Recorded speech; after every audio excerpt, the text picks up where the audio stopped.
গত ৫ আগস্ট আওয়ামী লীগ সরকারের পতনের পর জামায়াতে ইসলামী খুব দ্রুত দেশের রাজনৈতিক অঙ্গনে নিজেদের প্রাসঙ্গিক করে তুলেছে।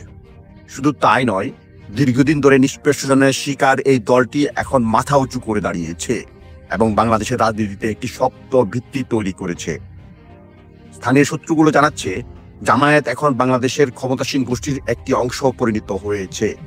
এই দলের সদস্যরা বিভিন্ন সরকারি বিশ্ববিদ্যালয় এবং রাষ্ট্রের গুরুত্বপূর্ণ প্রতিষ্ঠানে নেতৃত্ব পর্যায়ে নিজেদের জায়গা করে নিয়েছেন। অন্যদিকে আসন্ন নির্বাচনে জোট গঠনের জন্য দীর্ঘদিনের রাজনৈতিক মিত্র বিএনপিকে ছেড়ে দিয়ে ছাত্রদের নতুন দল এনসিপির সঙ্গে জামায়াতের সমঝোতার গুঞ্জন শোনা যাচ্ছে। জামায়াত ও এনসিপির এই নতুন মিত্রতা দেশের রাজনীতিতে বিএনপি থেকে একটি পৃথক অবস্থান তৈরি করেছে। একই সাথে অধ্যাপক ডক্টর মোহাম্মদ ইউনূসের নেতৃত্বাধীন অন্তর্বর্তী সরকারের সংস্কার কর্মসূচিকে তারা নিজেদের পক্ষে কাজে লাগাতে চাইছে। ভোটের রাজনীতিতে এককভাবে জামায়াত বড় শক্তি না হওয়ায় এই কারণেই তারা এনসিপির সঙ্গে জোটবদ্ধ হয়ে রাজনৈতিক ময়দানে নিজেদের প্রভাব বাড়ানোর চেষ্টা করছে। এর পাশাপাশি নির্বাচনী পদ্ধতির সংস্কারের দাবিও জানাচ্ছে দলটি। গত বছর আগস্ট মাসে আওয়ামী লীগ সরকারের যখন জামায়াতকে আনুষ্ঠানিকভাবে নিষিদ্ধ করে, তখন জামায়াত কর্মীরা পরিচয় গোপন রেখে তাদের রাজনৈতিক তৎপরতা চালিয়ে যায়।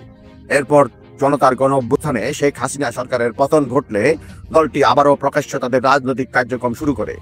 স্থানীয় পর্যায়ে দলটি ধর্মীয় ও সামাজিক শক্তিশালী একটি নেটওয়ার্ক রয়েছে।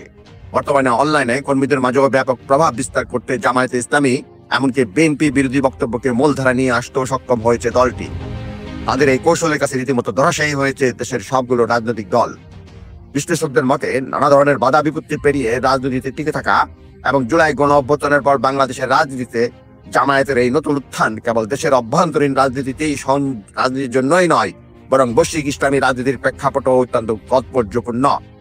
বর্তমানে বাংলাদেশে জামায়াতের সহ অন্যান্য রক্ষণশীল দলগুলোর উপর তুরস্কের আর্থিক এবং কৌশলগত প্রভাব বৃদ্ধি পেয়েছে।